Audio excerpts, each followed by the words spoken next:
There are two names we truly associate with the artistic identity of Megaten, and specifically, Persona. Those names are Kazuma Kaneko and Shigenori Soejima. Kaneko established the foundation of what we know, and Soejima building on this with his unique style and ideas. Today, let's take a look at who exactly is Shigenori Soejima. Fellow Megatenists, welcome to Creators Shigenori Soejima. To help me with this, I have a few special guests. Starting, here is JohneAwesome. Soejima was born in the Kanagawa prefecture of the Kanto region in Japan on February 24th, 1974. Soejima spent much of his youth moving around due to the work his dad did as an apparently very flexible office worker. First, he lived in Fukuoka. At a young age, he was very much into art, spending much of his free time copying characters from Doraemon. This grew into a love for the work of Fujiko Fujio, which reflects in the design of Morgana, whose mask is based on the Permon, another character created by Fujio. Morgana even references not being a robot cat in the game. You're useless! Come on! Don't you have some kind of secret gadget or something? Shut it! I'm not some robot cat. I'm not a cat at all. Which is a reference to Doraemon. Soejima has even stated he can effortlessly draw Doraemon to this day. In an interview for his Shigenori Soejima artworks 2004 to 2010, he says this about Doraemon. Since Doraemon was my inspiration for drawing, I was only able to draw Doraemon at first. As time went on, however, I got this desire to draw some original Doraemon stories. Doing so would of course require me to draw some of the other characters in Doraemon, like Nobita. It also meant I would have to draw the backgrounds. This was enough to motivate me to practice. Besides art, Soejima spent time riding bikes, fishing with his dad, and every weekend he'd go on family drives with his mom, dad, and older brother. Soejima stated they drove near the water so often the car began to rust from the sea air. When he entered the first grade, Soejima moved to Tokyo. He said he struggled learning the Tokyo dialect, and thus began to become more introverted. In Tokyo, Soejima became interested in Gunpla, his first Gunpla being Sharazaku. Soejima also became a fan of Dr. Slump, Golden Warrior, Golden Lighten, Gundam, Paul's Miraculous Adventure, and Star Wars, though he doesn't remember much of the story from Star Wars movies. He spent a lot of time exploring in nature, eating wild strawberries, and playing in a secret base he made using cardboard. But he continued to experience uprooting, then moving around, so he became an introvert and began to focus more on drawing. He spent so much time drawing Doraemon that Soejima would make small comics using ballpoint pens and notepads and sell them for 50 yen each. Soejima gained a few friends through a shared passion of Doraemon and would spend his time making toys with cardboard. They dubbed themselves the Doraemon Trio. Soejima still keeps all of his art and has difficulty throwing things away, saying he still looks at his old art for nostalgia. In primary school, Soejima wrote about his future dreams of becoming a manga artist as a graduation assignment. He also started to develop many of his own original ideas as his skills improved, saying this about himself as a child. I guess you could say I was a kind of dreamer as a kid. I tended to drift off into my imagination a lot. My head was always full of thoughts like, what if there was a world like this, with characters like this? It'd be so cool. Since most of the elements in my daydreams were original, I started drawing more and more original pieces. Once he moved to middle school, Soejima lost his friends as they went to other schools and couldn't meet up. He formed a new trio who all shared a love for anime and manga. At this time, he owned a Sega Mark III and was jealous of his friends who all owned Famicoms. He also took to playing games on the MSX. Mostly though, he played games at his friend's house or at arcades.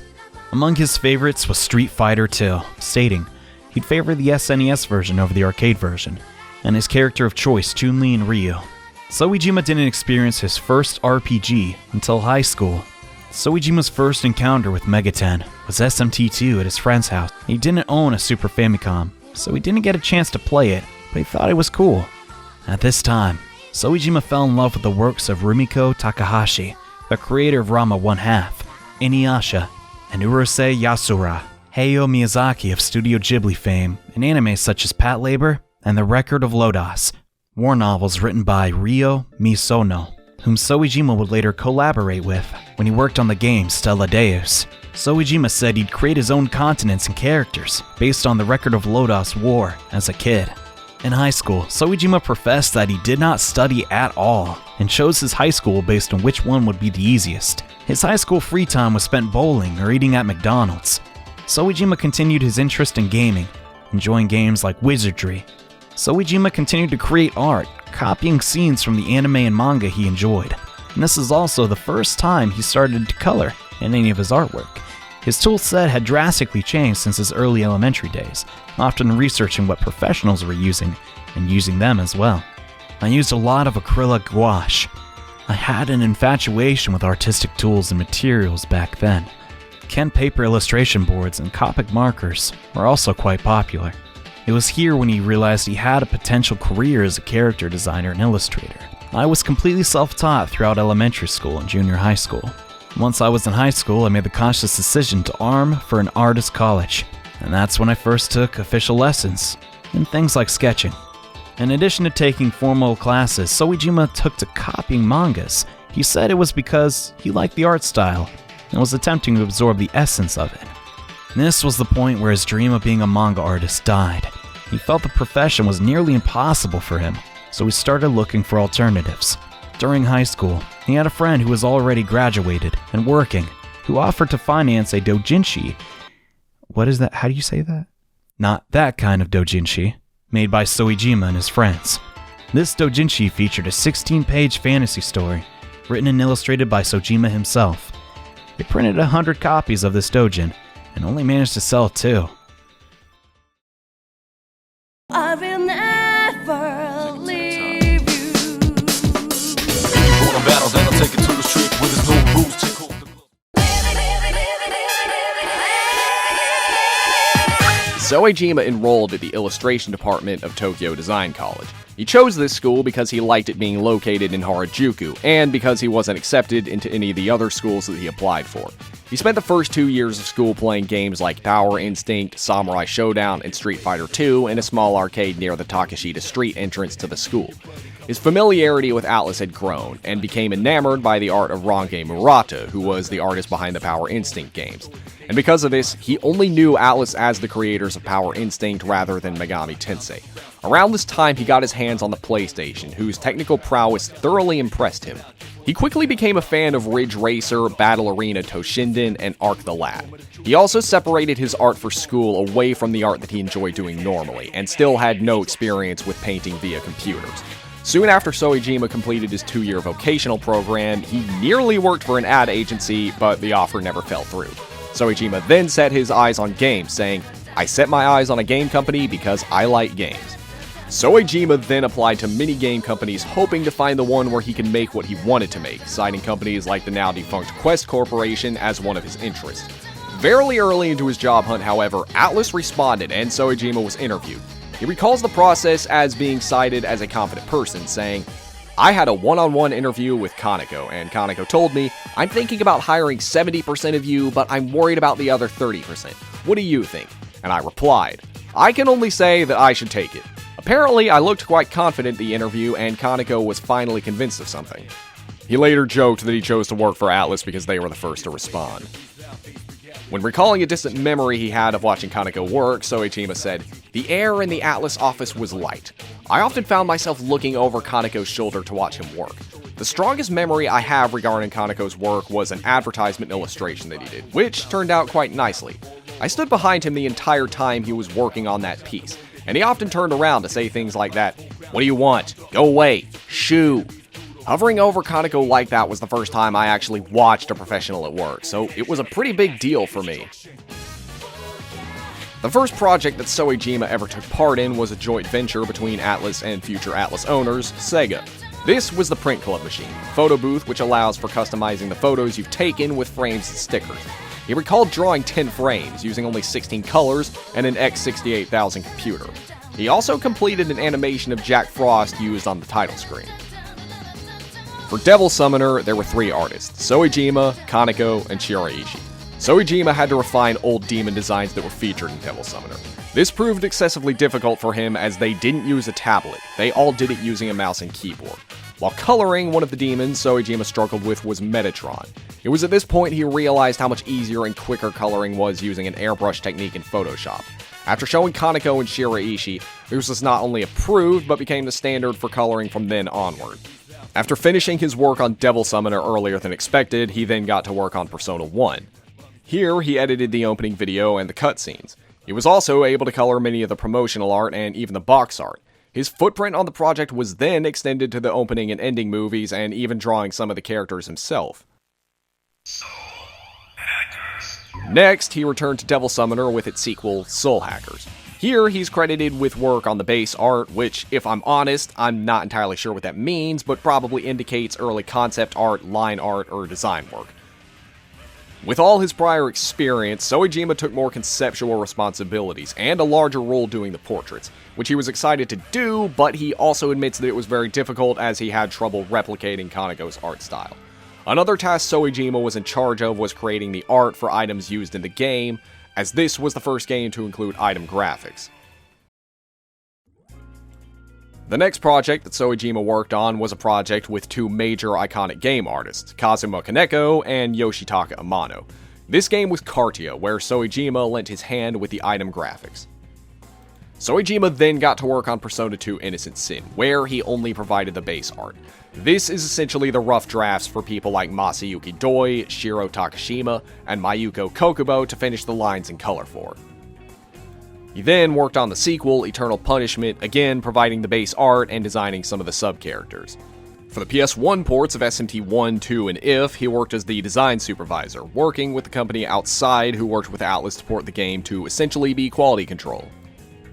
For SMT Nocturne, he worked on a portion of the event production, as well as the visual aspects of the world concept, including things like positioning of the boss characters. He also edited the looping sequences, essentially taking on a variety of new challenges during this project. It was around this time that Soejima started thinking a bit more about his future and what he could offer to Atlus. In 2004, Soejima heard that the division of Atlus that works typically with external contractors would be starting a new project called Stella Deus. This was when the development director asked if there were any available illustrators for the project, and Soejima volunteered.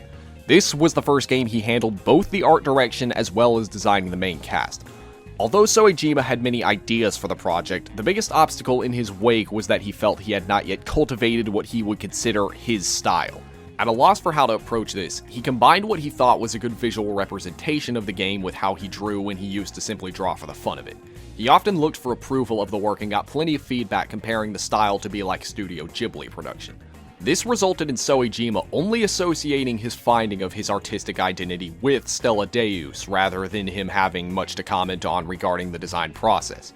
This was also a milestone for Soejima as he worked with one of the authors he had idolized as a child, Ryu Mizuno, who, as previously mentioned, worked on the Record of Lodloss series.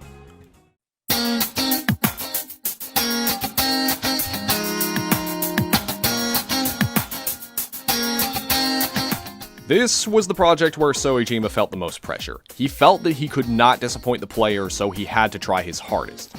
Saying, the goal was to ensure that the players of the Megami Tensei series could be proud that they chose to support the series. With this in mind, I had to reassess my artwork and how it would fit into the game.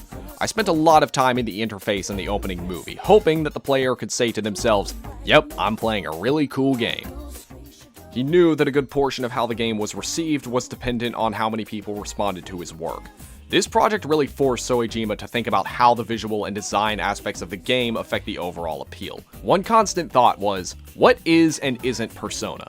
Figuring out how to stay in line with previously developed concepts and elements and not add story or design elements that can only be accepted because it's Persona were thoughts Soejima kept in mind throughout his time on the project.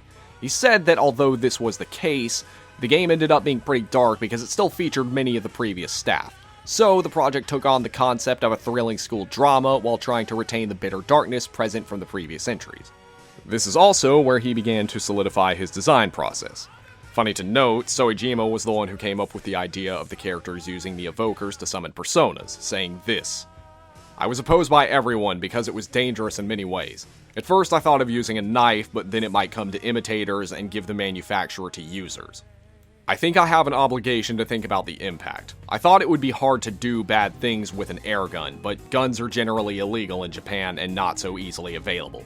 So I guess it's just okay because I tell the story the importance of life. There was also a feeling that bringing out a gun would emphasize that.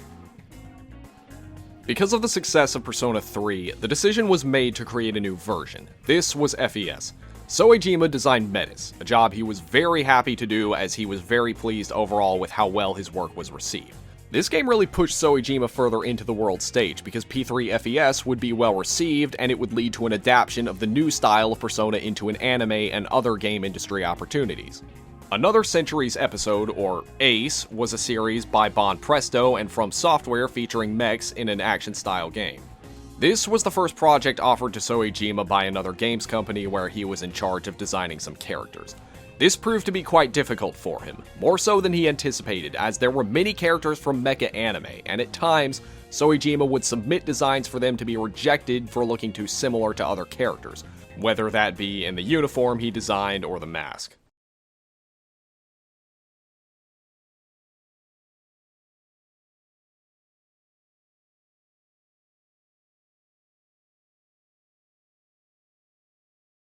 Base character designs for this project. Doing base designs involves preparing things like facial expressions, costumes, and anything else that would be referenced when creating the concept art. He said that it's pretty much the same as normal character design, except that an anime designer would come in after and adjust the drawings to fit better with the other characters. Soejima would continue his rise to the top as the new face of Atlus's Persona IP, as well as into the faces of consumers both in Japan and in the West, as his next big project would be yet another slam dunk. The mounting success allowed for a lot of growth as an artist, designer, and as an art director for Soejima. Join us for part 2, where we'll discuss Soejima's career as his popularity and renown grew into Persona 4 and up to now. That's it for Creator Soejima Part 1. Thank you very much to JohneAwesome and Nyarly for helping out by lending their beautiful voices. I'll leave links to their channels in the description, and stay tuned for Part 2. For now, goodbye, fellow Megatenists.